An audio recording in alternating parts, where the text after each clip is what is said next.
मैंने अपने पेट में 3 लीटर पानी भर लिया, सिर्फ इसलिए कि पेट की आखिरी बची हुई जगह भी भर जाए। क्योंकि पिछले जन्म में मेरा छोटा भाई जो भी कैलोरी खाता था वह सब मेरे शरीर में आ जाती थी। वह कैमरे के सामने खूब खाता पीता था और एक मशहूर फूड ब्लॉगर बन गया, जबकि मैं 300 किलो लगभग 600 पाउंड तक मोटा हो गया था। यहां तक कि चलना फिरना भी मुश्किल हो गया था।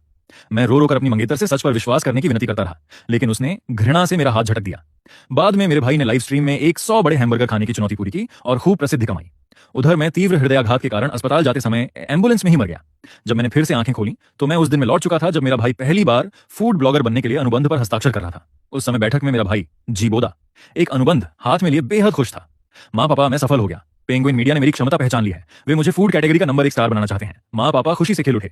वाह, सचमुच मेरा बेटा कमाल का है। बचपन से इतना खाता है फिर भी मोटा नहीं होता। ऐसी प्रतिभा तो पूरे देश को दिखनी चाहिए। मेरी मंगेतर लियू रुयान भी वहीं खड़ी थी। उसकी आंखों में मेरे भाई के लिए प्रशंसा और प्रेम साफ दिखाई दे रहा था। वो आगे बढ़ी और प्यार से उसके सिर पर हाथ फेरते हुए बोली, बोदा, मुझे पता था कि तुम जरूर सफल होगे। भाई मुस्कुराकर बोला, इसका श्रेय तो बड़े भाई को भी जाता है। अगर बचपन से वो मेरे साथ इतना न खाता तो मैं इतनी अच्छी खाने की क्षमता विकसित नहीं कर पाता। तुरंत सबकी निगाहें मेरी ओर मुड़ गईं। पिता की प्रशंसा भरी निगाहें अब आलोचना में बदल गईं। याचिंग, तुम्हें अपने भाई से कुछ सीखना चाहिए। देखो, तुम कितने मोटे हो गए हो। मां ने भी कहा, एक ही घर के 2 भाई हो फिर भी शरीर में इतना अंतर क्यों है। अगर तुम में थोड़ी सी इच्छा शक्ति होती तो लियू रुयान को तुम्हारे साथ बाहर जाने में शर्म महसूस नहीं होती। लियू रुयान ने मेरी ओर घृणा भरी नजर से देखा। मैंने सिर झुका लिया और मुट्ठियां भींच लीं। 300 किलो का वजन, दिल का दौरा पड़ने की घुटन, एम्बुलेंस का चीखता सायरन, ये सारी दर्दनाक यादें मेरी आत्मा में गहराई तक अंकित थीं। पिछले जन्म में भी मैं इसी समय सबको यह अजीब सच समझाने की कोशिश कर रहा था। मैंने कहा था कि जी बोदा, जो भी अधिक कैलोरी वाला भोजन खाता है वह अंत में मेरे शरीर की चर्बी बन जाता है।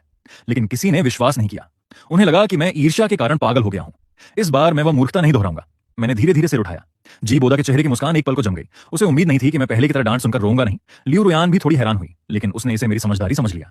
वह मेरे पास आई और ऊपर से देखते हुए बोली, याचिंग, अगर तुम समझ गए हो तो अच्छा है। बोदा का करियर अभी शुरू हुआ है। बड़े भाई होने के नाते तुम्हें उसका साथ देना चाहिए, परेशानी नहीं बनना चाहिए।